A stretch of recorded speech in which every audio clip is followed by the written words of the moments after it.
Good afternoon, everyone, and welcome to Tesla's fourth quarter 2024 Q&A webcast. My name is Travis Axelrod, the head of investor relations here at Tesla, and I am joined today by Elon Musk and Vaibhav Taneja and a number of other executives. Our Q4 results were announced at about 3 p.m. Central Time in the update deck we published at the same link as this webcast. During this call, we will discuss our business outlook and make forward-looking statements. These comments are based on our predictions and expectations as of today. Actual events or results could differ materially due to a number of risks and uncertainties, including those mentioned in our most recent filings with the SEC. During the question and answer portion of today's call, please limit yourself to one question and one follow-up. Please use the raise hand button to join the question queue. Before we jump into Q&A, Elon has some opening remarks. Elon? Thank you. So in summary, in Q4, we set a record and delivered vehicles at an annualized rate of nearly 2 million a year. Congratulations to the Tesla team on excellent work achieving record production and deliveries.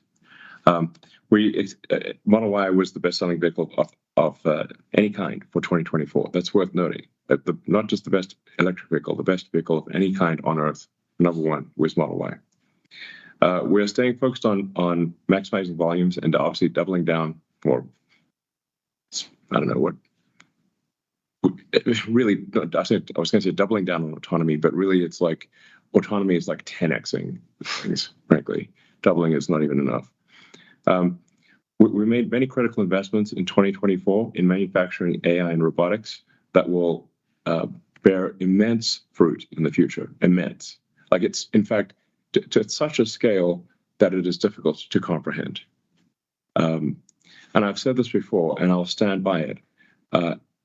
I see a path. I'm not saying it's an easy path, but I see a path to Tesla being the most valuable company in the world by far. Not even close. Like maybe several times more than. I mean, there is a path where Tesla is worth more than the next top 5 companies combined. There's a path to that. I mean, I think it's like an incredibly. It's like a difficult path, but it is an achievable path.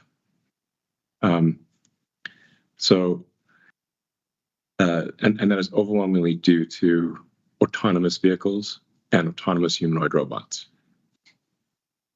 So our focus is actually building towards that. And that's what we're laying the ground. We laid the groundwork for that in 2024. We'll continue to lay the groundwork for that in 2025. In fact, more than lay the groundwork, actually, so we'll be building the structure. We're building the manufacturing lines, I'd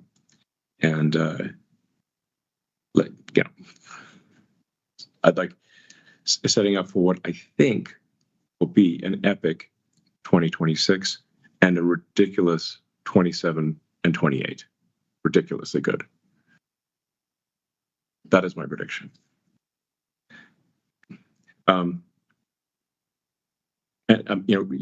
As yet, very few people understand the value of full self-driving and our ability to monetize the fleet. I've some of these things I've said for quite a long time, and I know people have said, well, Elon's the boy who cried wolf like several times, but I'm telling you, there's a damn wolf this time, and you can drive it. In fact, it can drive you. It's a self-driving wolf.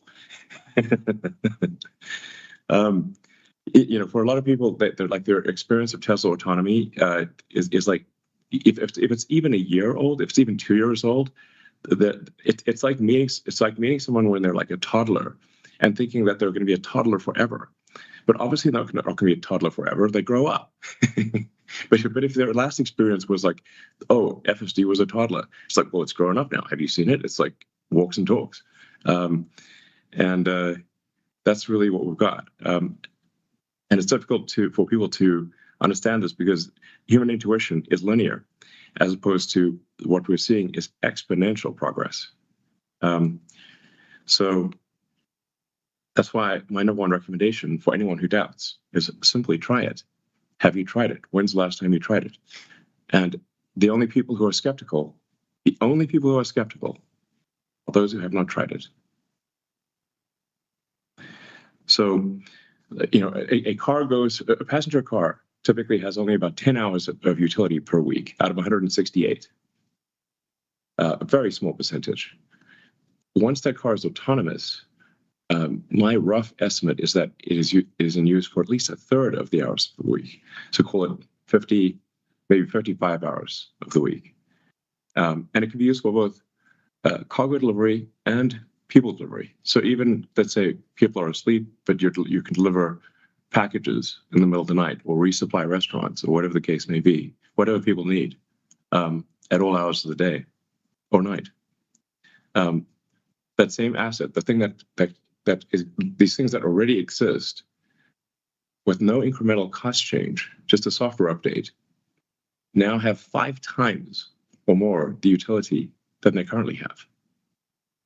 I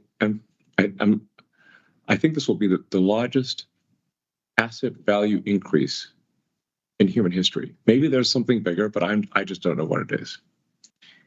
And so people who look in the rearview mirror are looking for past precedent, except I don't think there is one. So, but you know, but the reality of autonomy is upon us. And I repeat my advice: try driving the car, or let it drive you. So now it works very well in the U.S., but of course it will over time work just as well everywhere else. Yeah. So we're working hard to grow our annual volumes. Our constraint this year, our current constraint, is battery packs this year, but we're working on addressing that constraint. And I think we will make progress on addressing that constraint. And then things are really going to go ballistic next year, and really ballistic in 27 and 28. So, yeah. So a bit more on full self-driving. Our Q4 vehicle safety report shows continued year-over-year improvement in safety for vehicles. So the safety numbers, if somebody has supervised full self-driving turned on or not, the safety differences are gigantic. And people have seen the immense improvement with version 13, and with incremental versions in version 13, and then version 14 is going to be yet another step beyond that. That is very significant. We launched the Cortex training cluster at Gigafactory Austin, which was a significant contributor to FSD advancement. And we continue to invest in training infrastructure at our Texas headquarters. So the training needs for Optimus humanoid robot are probably at least ultimately 10x what's needed for the car, at least to get to the full range of useful roles. You can say, like, how many different roles are there for a humanoid robot versus a car?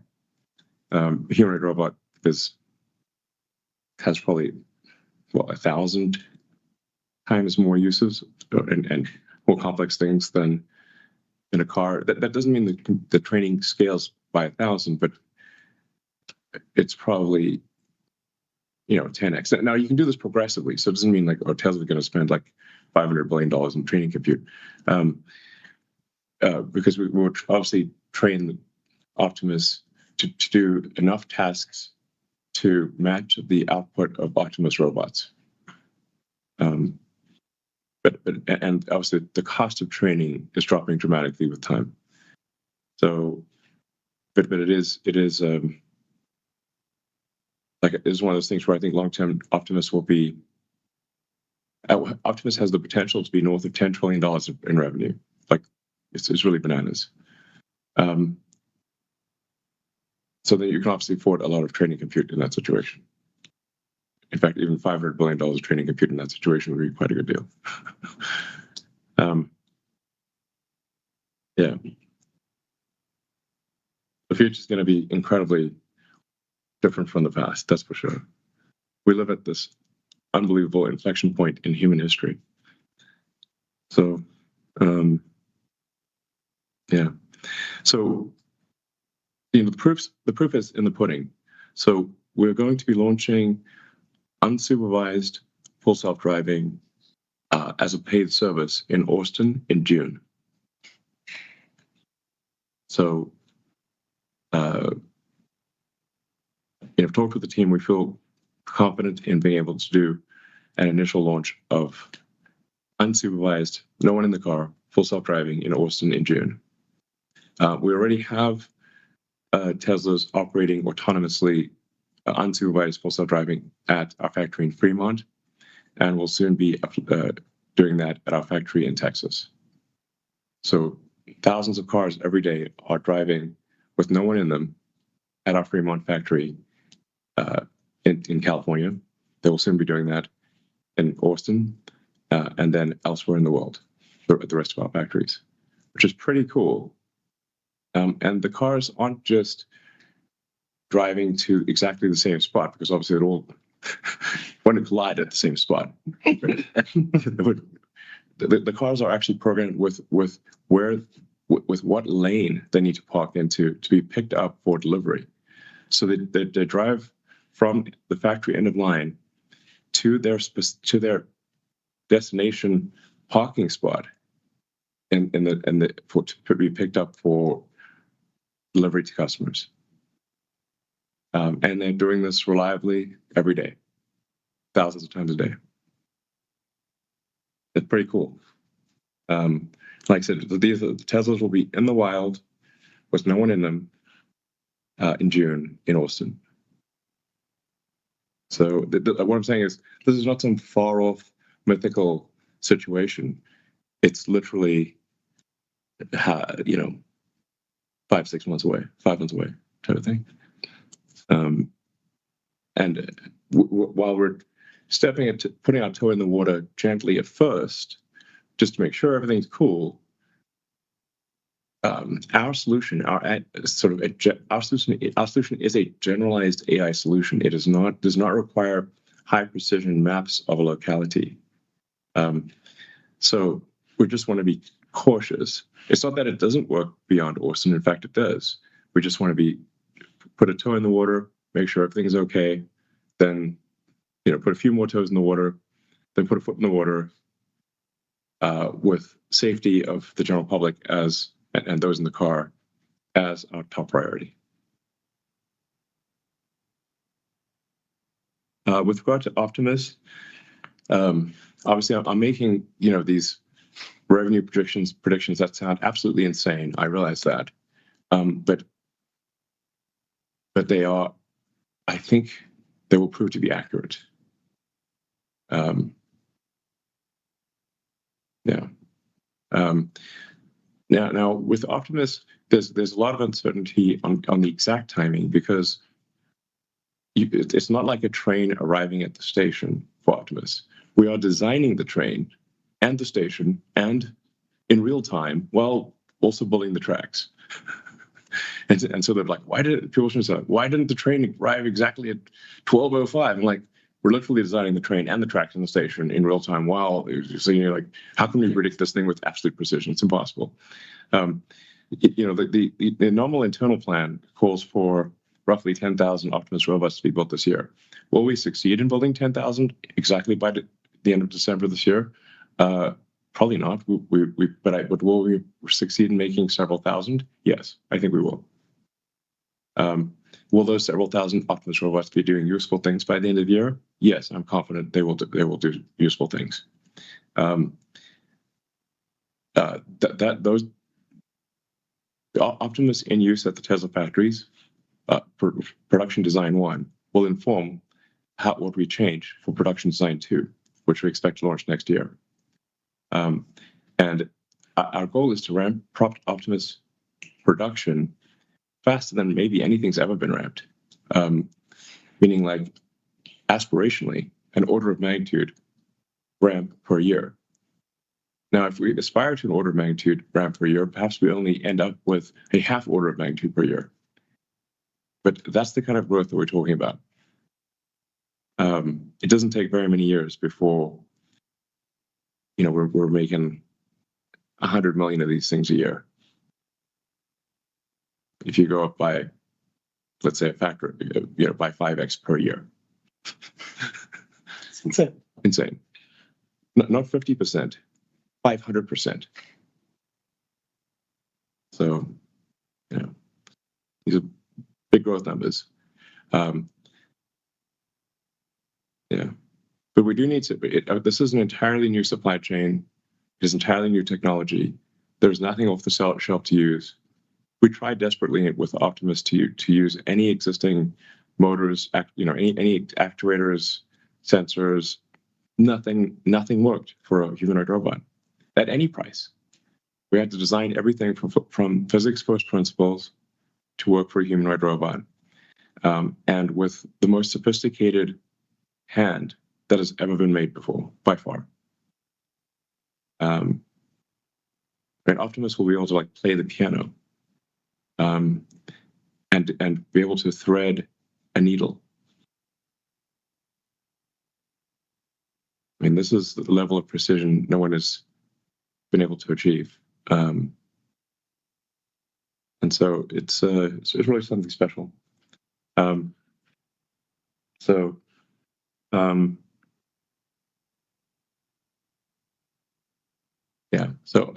my prediction long term is that Optimus will be overwhelmingly the value of the company.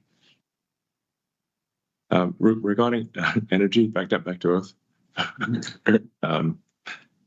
Earth to Elon. Can you come back here for a minute? Okay, back to Earth. Energy storage is a big deal, and will become.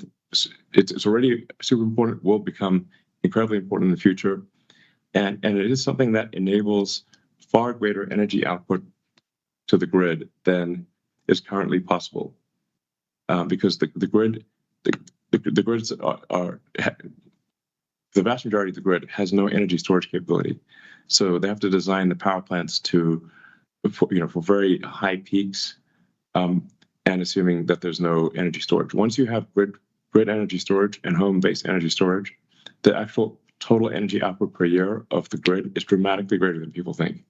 Maybe it's at least double. This will drive the demand of stationary battery packs, and especially the grid scale ones, to insane, basically as much demand as we could possibly make. We have our second factory, which is in Shanghai, that's starting operation, and we're building a third factory. So we're trying to ramp output of stationary battery storage as quickly as possible.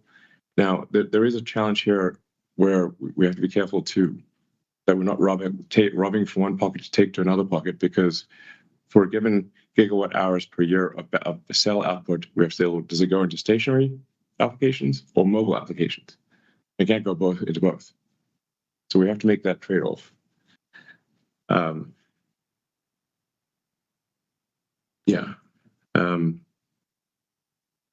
But overall, the demand for total gigawatt hours of batteries, whether mobile or stationary, that will grow in a very, very big way over time. So in conclusion, 2025 really is a pivotal year for Tesla.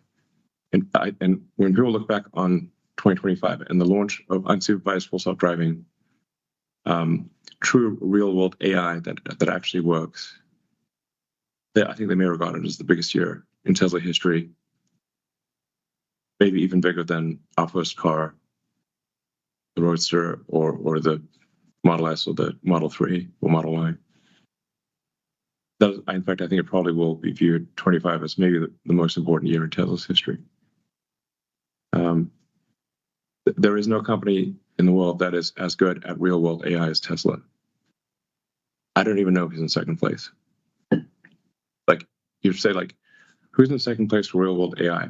I would need a very big telescope to see them. That's how far behind they are. All right. Great. Thank you very much, Elon. And Vaibhav has some opening remarks as well. Yeah, I'll talk about things on Earth.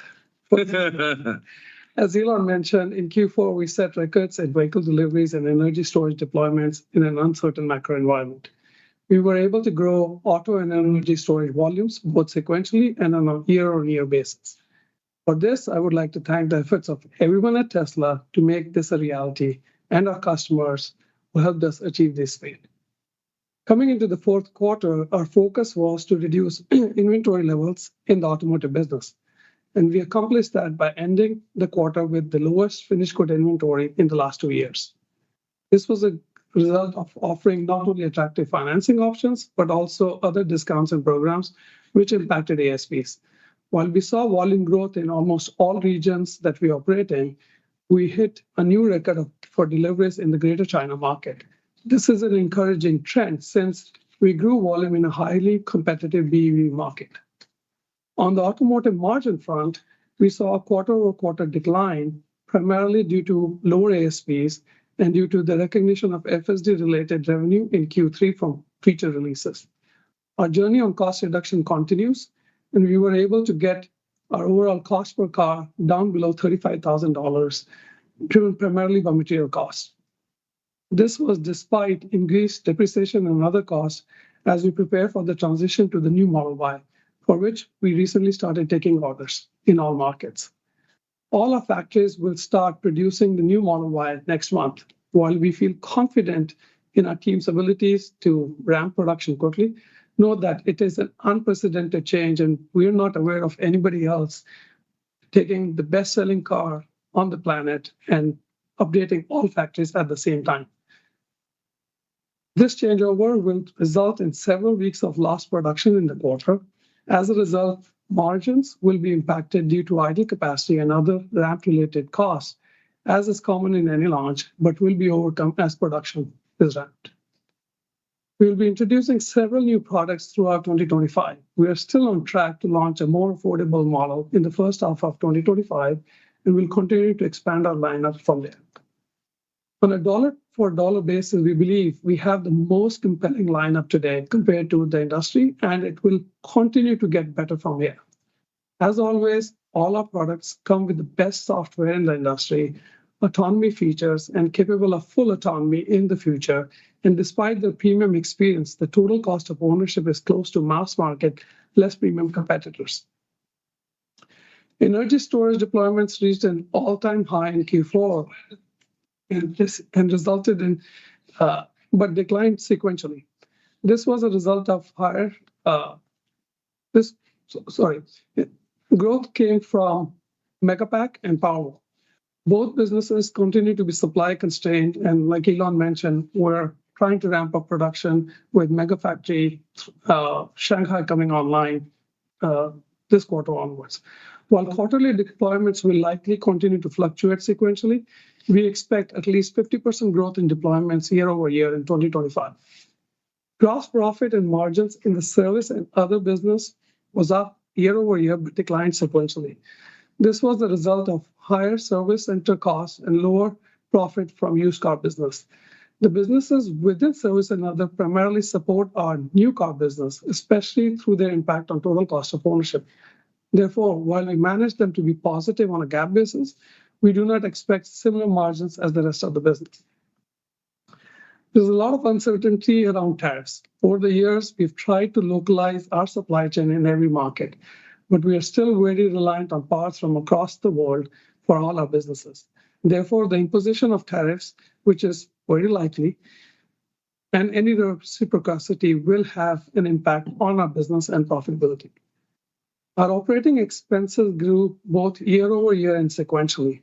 The biggest driver of the increase was R&D as we continue to invest in AI-related initiatives. The remaining increase came from growth in our sales capabilities and marketing efforts from referral program. For 2025, we expect operating expenses to increase to support our growth initiatives. It is important to point out that the net income in Q4 was impacted by a $600 million mark-to-market benefit from Bitcoin due to the adoption of a new accounting standard for digital assets, whereby we'll take mark-to-market adjustments through other income every reporting period going forward. Our free cash flow for the quarter was $2 billion, and despite CapEx increase of over $2.4 billion in 2024, we were able to generate free cash flow of $3.6 billion for the year. CapEx efficiency is something we are extremely focused on. While we have invested in AI-related initiatives, we have done so in a very targeted manner to to utilize this spend to get immediate benefits. The build out of Cortex was accelerated because of the actually helped accelerate the rollout of FSD version 13. A cumulative AI-related capex, including infrastructure, so far has been approximately $5 billion. And for 2025, we expect our capex to be flat on a year-over-year basis.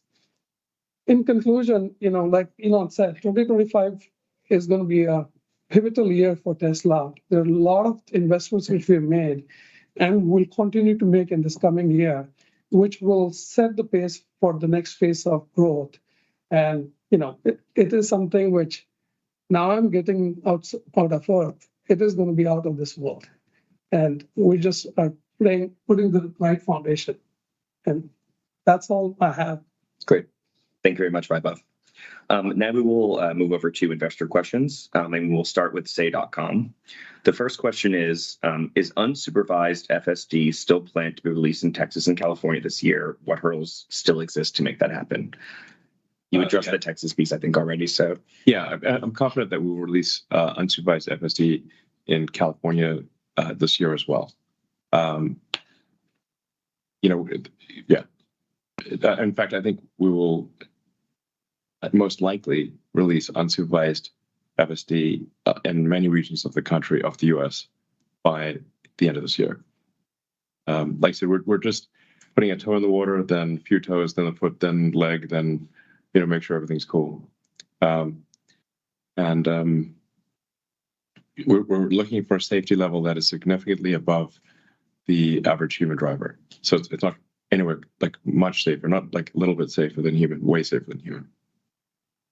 So the standard has to be very high, because the moment there's any kind of accident with an autonomous car, this immediately gets worldwide headlines, even though about 40,000 people die every year in car accidents in the US.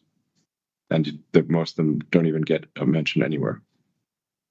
But if somebody scrapes a shin with an autonomous car, it's headline news. We want to avoid that. Yeah. So it's really the only thing holding us back is an excess of caution. But people can certainly get a feel for how well the car would perform as unsupervised FSD by simply allowing the car to drive you around your city and see how many times did you have to intervene, not where you wanted to intervene or were a little concerned, but how many times did you have to intervene for definite safety reasons. And you will find that is currently very rare, and over time, almost never. Great. Thank you very much. The next question is, are there any discussions with other auto companies about licensing FSD? Yes. What we're seeing is, at this point, significant interest from a number of major car companies about licensing Tesla full self-driving technology. What we've generally said is the best way to know what to do is take one of our cars apart, and then you can see where the placement of the cameras are, what the thermal needs are of the Tesla AI inference computer. That's better than us, sending some CAD drawings. And then we're only going to entertain situations where the volume would be very high. Otherwise, it is not worth the complexity. And we will not burden our engineering team with laborious discussions with other engineering teams until we obviously have unsupervised full self-driving working throughout the United States. I think the interest level from other manufacturers to license FSD will be extremely high once it is obvious that unless you have FSD, you're dead. Yeah. Great. Thank you very much. The next question is Optimus now mostly design locked for 2025 production? Optimus is not design locked. So when I say we're designing the train as it's going to, we're redesigning the train as it's going down the tracks while redesigning the tracks and the train stations. Yeah, we've already answered. Mm-hmm. Yeah, it's rapidly evolving. It's rapidly evolving in a good direction. it's pretty damn amazing, actually. The team's doing a fantastic job. We really have by far the best team of humanoid robotics engineers in the world. And we also have all the other ingredients necessary, like, because you need a great battery pack, you need great power electronics, you need great charging capability, you need great communications, got to have Wi-Fi and cellular connectivity.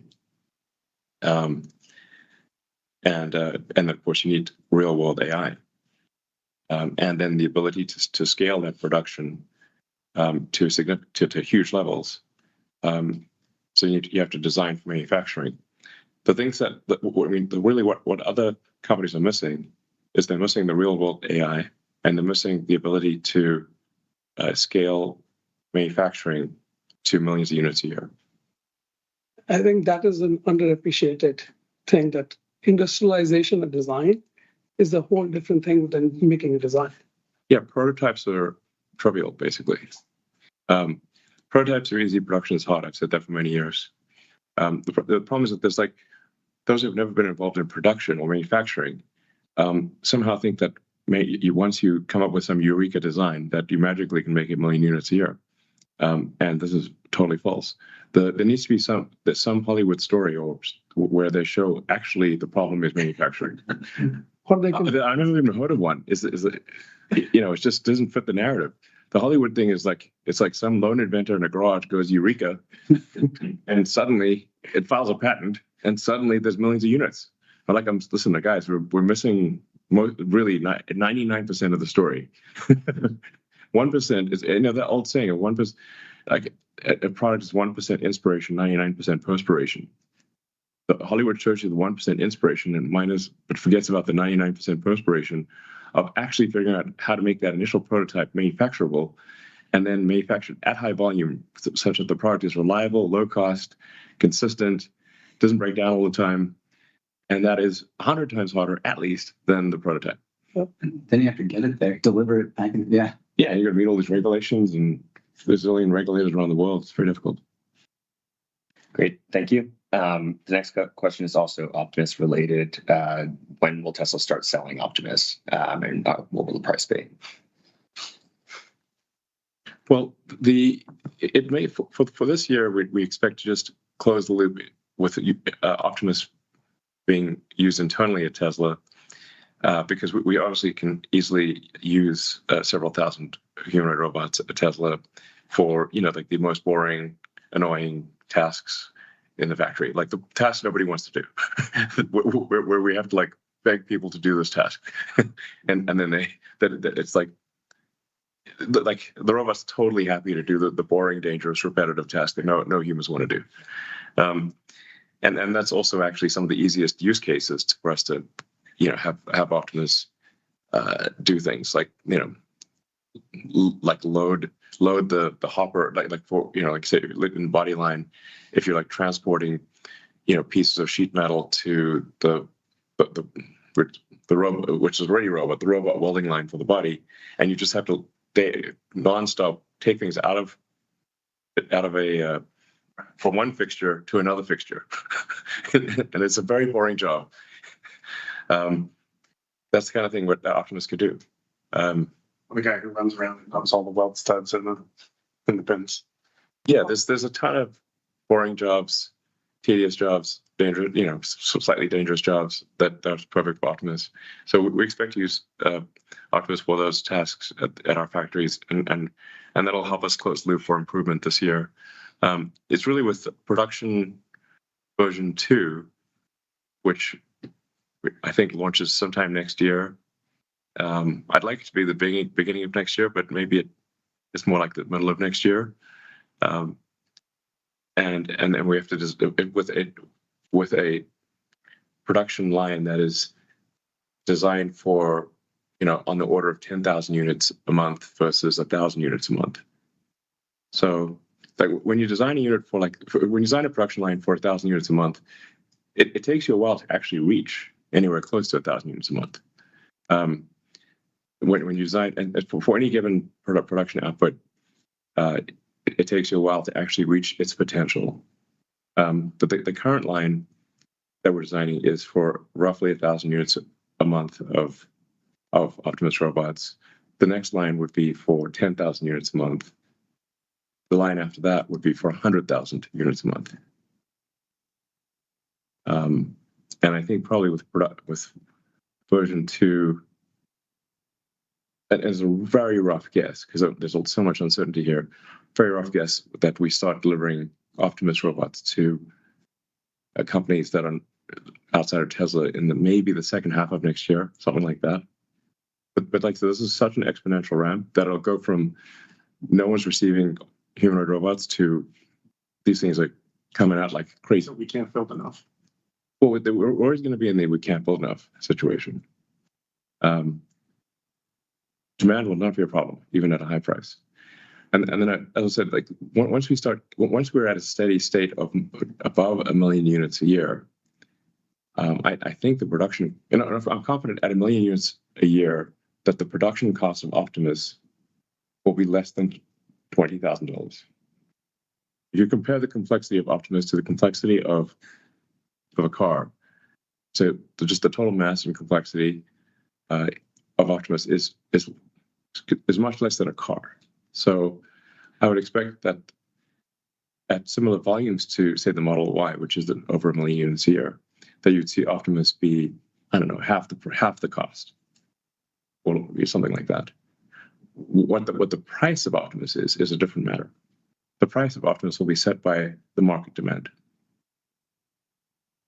Great. Thank you very much.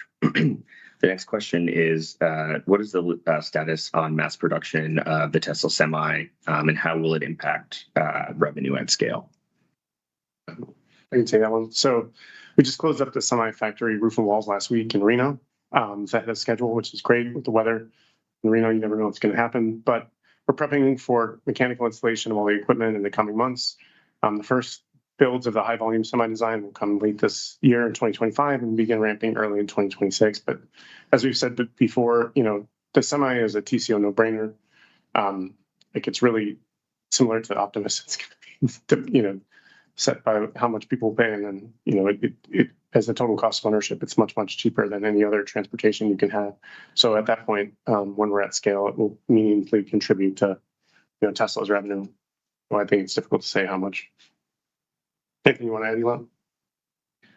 No, I mean, I do think Tesla Semi, again, with autonomy, is going to be incredibly valuable. That we actually have a shortage of truck drivers in America. That's one of the limiting factors on transport. People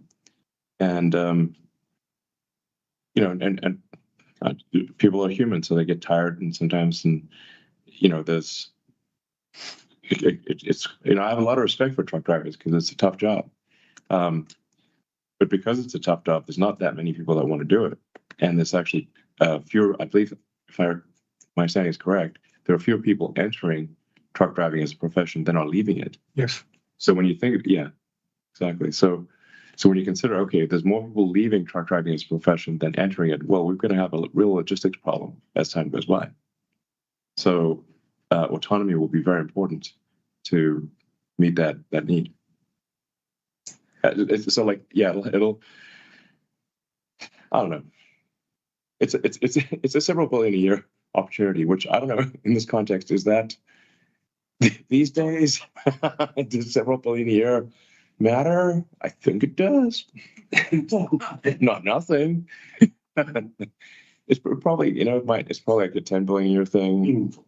Yeah, it's $1 billion a month at some point, probably. But it's all this is going to pale in comparison to Optimus.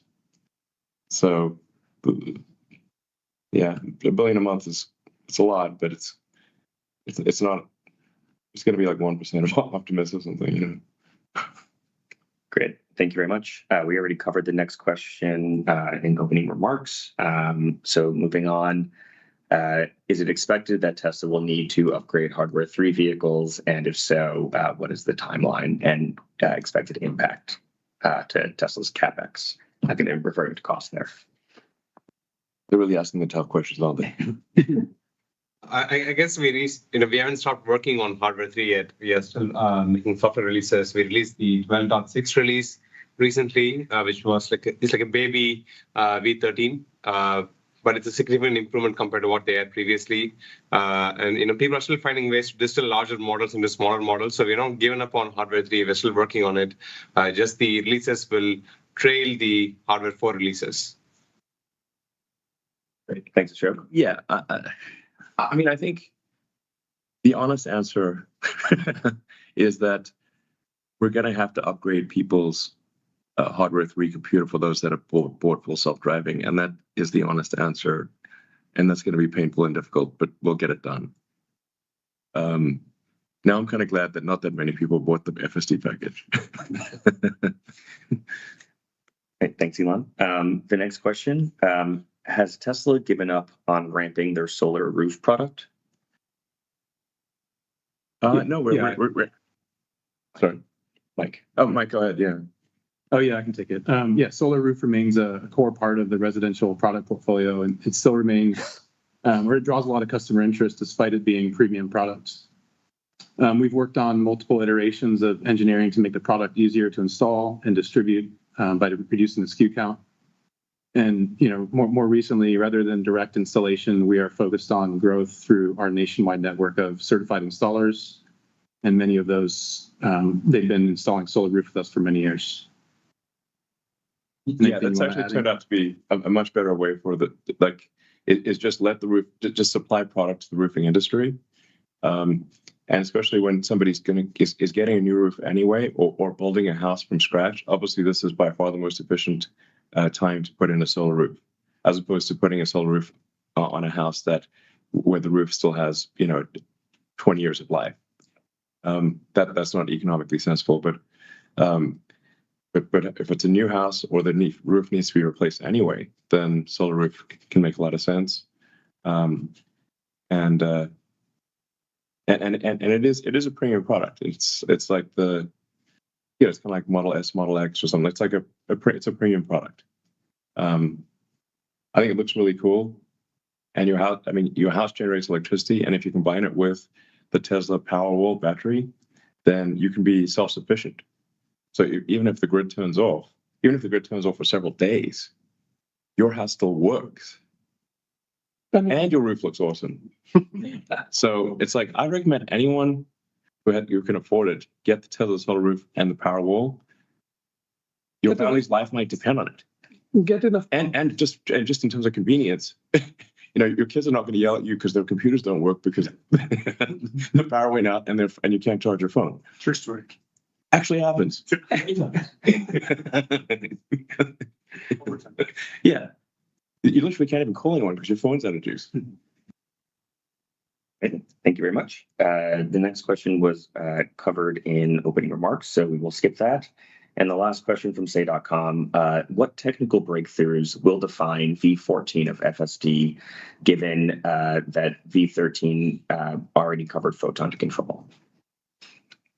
Well, we've gone a hell of a lot further than photons to output. We've been in sort of the nothing but nets situation, nothing but neural nets from photons to controls for a while now. We're just improving the neural nets. I guess we could get into some of the technical details to some degree.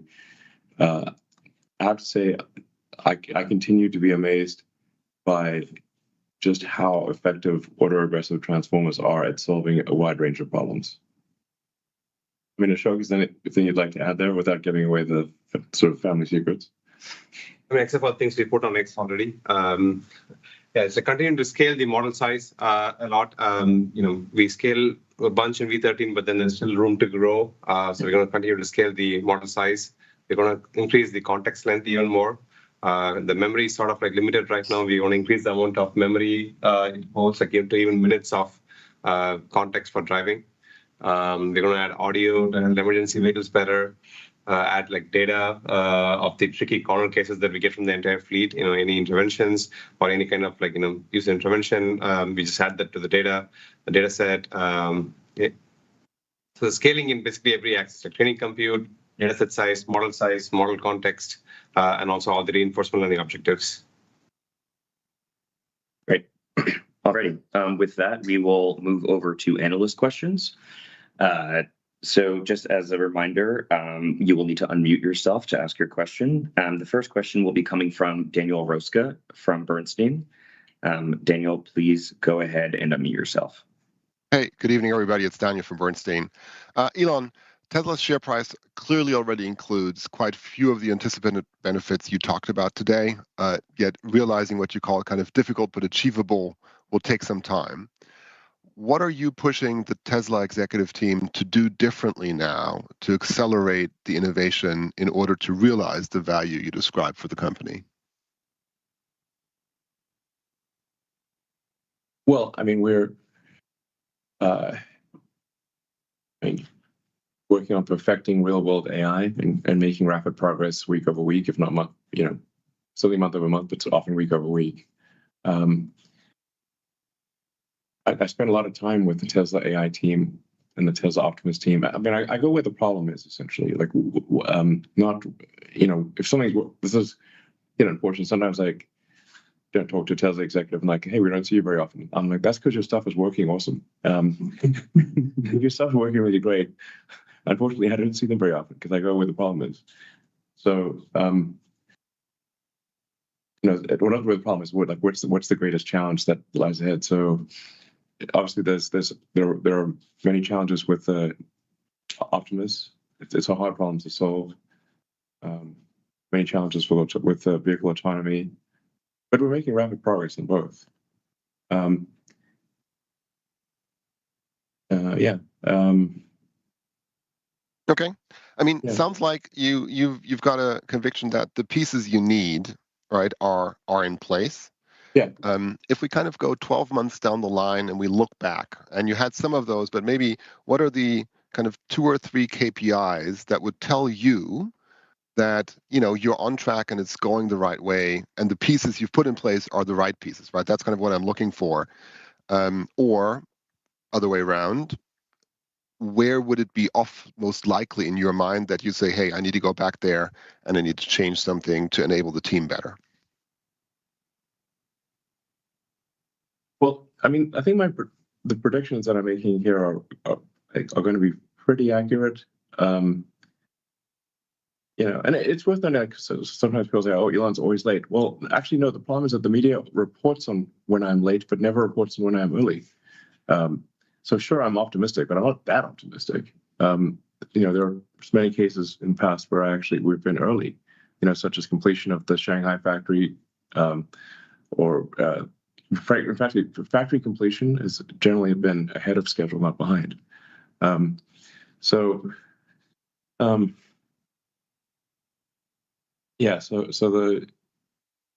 But I like I said, I'm very confident we'll have released unsupervised full self-driving, fully autonomous Teslas in Austin and several other cities in America by the end of this year. That's probably everywhere in America next year, and everywhere in North America at least. I think in terms of next year, our constraint, I think, is likely to be just regulatory. Like Europe really has, for example, Europe is a layer cake of regulations and bureaucracy, which that really needs to be addressed. There's this joke like America innovates, Europe regulates. It's like, guys, there's too many refs on the field. I mean, for example, for us just to release supervised full self-driving in Europe, even though it works really well, we have to go through a mountain of paperwork with the Netherlands, which is our primary regulatory authority. Then the Netherlands presents this to the EU in, I think, May. And there's like this big EU country committee. We expect it to be approved at that time, but there's nothing we can do to make that May happen sooner. In fact, nobody seems to do. I guess all the countries would have to somehow vote in some way to have it happen sooner than May. Otherwise, it won't happen sooner than May.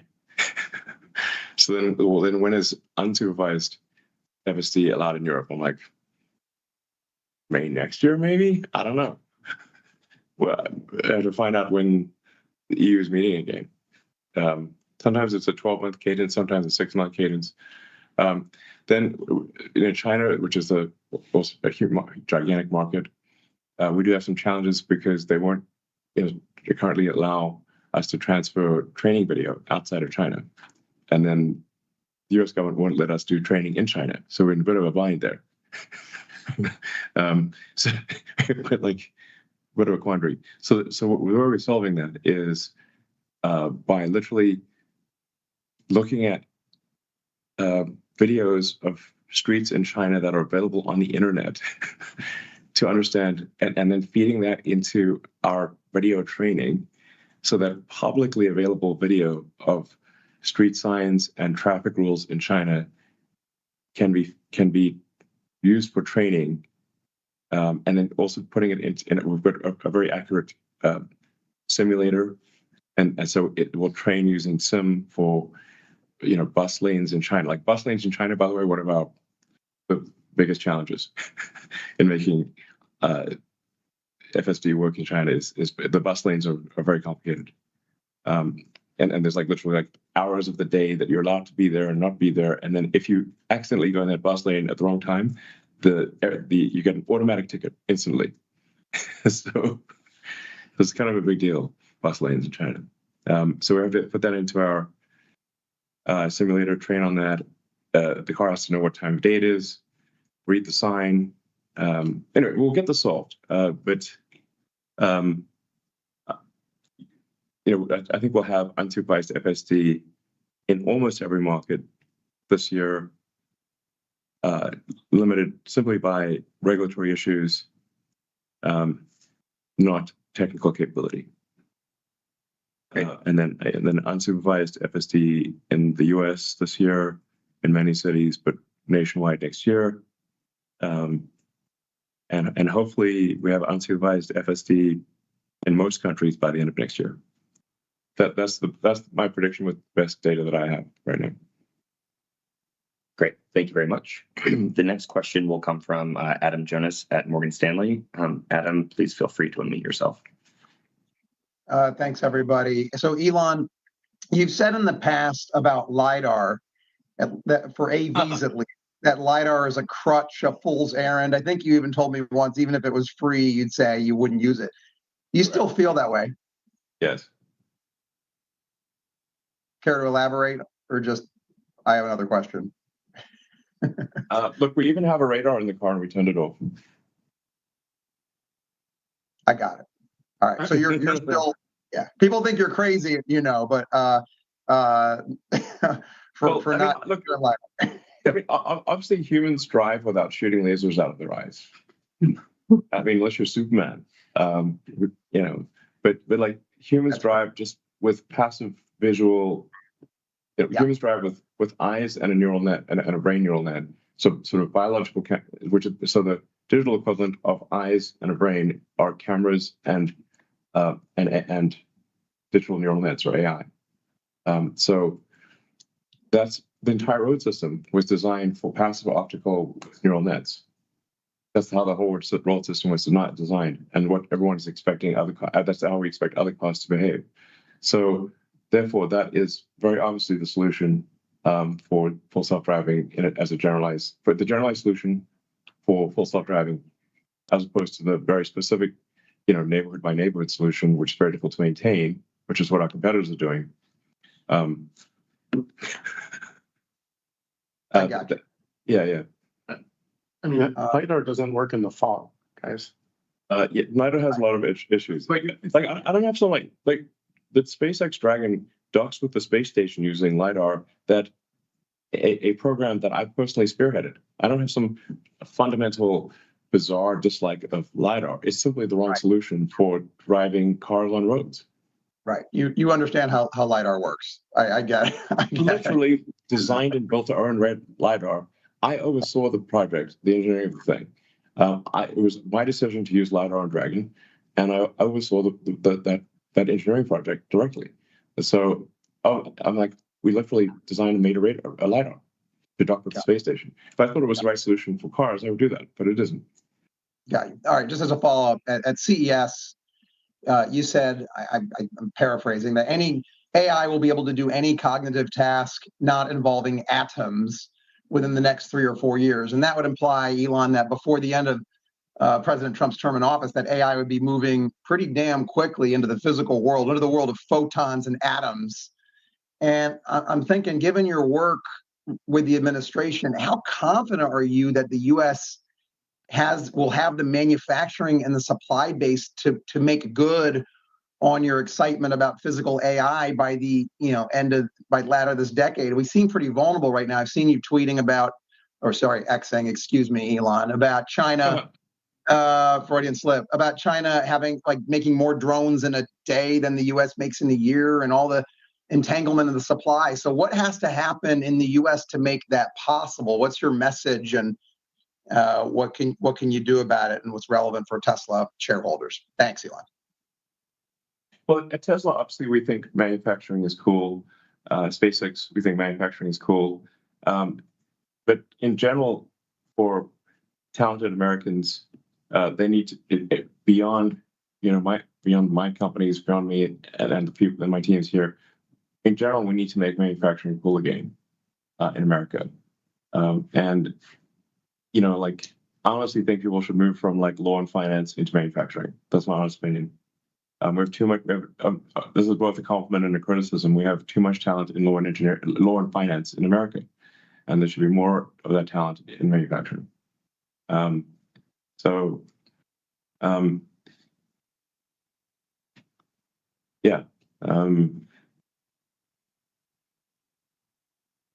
At Tesla, we're making sure that we can continue to manufacture our stuff, even in the event of geopolitical tensions rising to very high levels.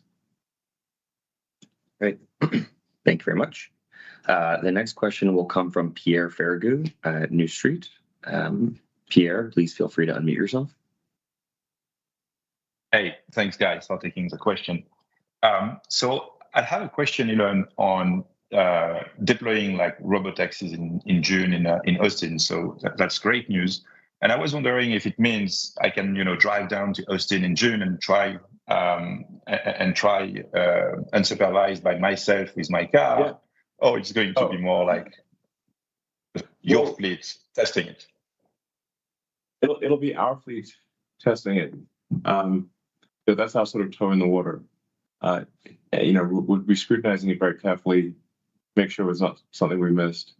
But it will be, autonomous ride hailing for money in Austin in June, and then as swiftly as possible other cities in America. And I expect us to be operating, doing unsupervised activity with our internal fleet in several cities by the end of the year. Then it's probably next year when people are able to add or subtract their car from the fleet. So, kind of like Airbnb, where you can sort of add or subtract your house or your guest room. You can say add it to the Airbnb inventory or don't add it to the Airbnb inventory. If you're traveling for a month, you can, or whatever the case may be, you can let other people use your house, and then you can. Anyway, so that's probably next year, because we want to just make sure we've ironed out any kinks. And a lot of it is, it's not like we're not splitting the atom here. It's just a bunch of work that needs to be done to make sure the whole thing works efficiently, that people can order the car. It comes, it's the right spot, does exactly the right thing. All the payment systems work. The billing works. Okay. But then, so my follow-up question would be, I have a Tesla, I have FSD, and I have to keep my eyes on the road all the time. It's super boring because I don't really need to intervene anymore. Yeah. And but the really annoying thing is that I can't just check my emails. And so, are you working also on introducing, a kind of free unsupervised where I could be eyes off and I would be able to check my email and would just need to, with a 5-second notice, have to go back and keep an eye on what's happening? Or is that something you're working on as well? Because it feels Yeah. so close with V13 that I wonder if it's something we could expect for this year. It's a very selfish question I ask for myself, to be honest. Yes. We need to be very confident that the probability of injury is low before we allow people to check their email and text messages. In fact, right now we're in this perverse situation, which you may have encountered yourself, where people will actually go to manual driving to check their text messages. Yep. So the computer doesn't yell at them, and then put it back on autonomous mode once they've checked the text messages, which is obviously less safe. Significantly less safe than just letting people check their text once in a while without the computer yelling at them. Yeah. But we just want to be cautious about that at the advent of that. We're in this sort of, neither here nor there, but just for, I think it's not for many months longer. But yeah, we're in this perverse situation where people will turn the car off autopilot so the computer doesn't yell at them, check their text messages while steering the car with their knee and not looking out the window. And there, like Elon said, right? If you have any problems with the system, and when people are not looking, that is a dangerous thing. And that's what we're trying to avoid. It's the capability is getting there, but it's not fully there. That's why he was using the term of dipping our toe in the water, then getting comfortable, then keep going. Anyway, it's not far off. But we want to prove to ourselves, prove to ourselves, and obviously prove to regulators that the car is unequivocally safer in autonomous mode than not. We're not far off. So this is like low single-digit months. To the safety aspect, we did publish our vehicle safety report today, and in Q4 was one crash for every 5.9 million miles driven, compared to a crash every 700,000 miles without autopilot. Right. So we're getting to the point where it's an order of magnitude. Yeah, it's like 8.5 tons safety. That's what's just about there. Yeah, it's amazing. Great. Alrighty, and our last question will be coming from Dan Levi at Barclays. Dan, feel free to unmute yourself. Great. Good evening. Thank you for taking the questions. Elon, you've talked about the need for proliferation of sustainable transport in the past as part of sort of broader push to sustainable energy. Okay, I know we've heard a lot about President Trump's plans to reverse the EV mandate, and I think there's a view that given regulation is a driver of EV uptake, this could slow EV uptake in the U.S. So what would be your view on the right policy in the U.S., given your comments in the past of the need to push for sustainable transport? At this point, I think that sustainable transport is inevitable. I'm highly confident that all transport will be autonomous electric, including aircraft, and that it can't be stopped any more than one could have stopped the advent of the external combustion engine, the steam engine, or one could have stopped the advent of the internal combustion engine. Like even if you've been the biggest horse advocate on earth, horses are the way, not these newfangled automobiles. You can't stop the advent of the automobile. It's going to happen. And you can't stop the advent of electric cars. It's going to happen. The only thing holding back electric cars was range, and that is a solved problem. Great. And then as a follow-up, in the past, Elon, you had made a comment that, you'd be willing to sell cars at effectively no margin to get the cars out there. And there's a comment in the release today of the rate of acceleration of autonomy efforts does impact volume growth. So perhaps you could just talk about, with your efforts on FSD, how we should think about your desire to put more vehicles out in the market to take advantage of your tech advances? So I'm not sure I understand the question. We have a lot of cars. I mean, we've got millions of cars out there. So is your question, Dan, that how do we marry our future growth aspects with FSD? And yeah, go ahead and unmute yourself, Dan. Yeah, more so just how much more aggressively you would be willing to sell your cars versus in light of your improvements on FSD. Well, right now the constraint we're trying to solve is battery production as opposed to demand. So now Q1 we've got this massive factory retooling for the new Model Y, for example, that obviously has a short-term impact on output. But the problem we're wrestling with, in fact, we're talking that the executive team and I were talking about just before this call was how we've got to figure out how to increase total gigawatt hours of battery production this year, one way or another. That's the constraint on our output. Great.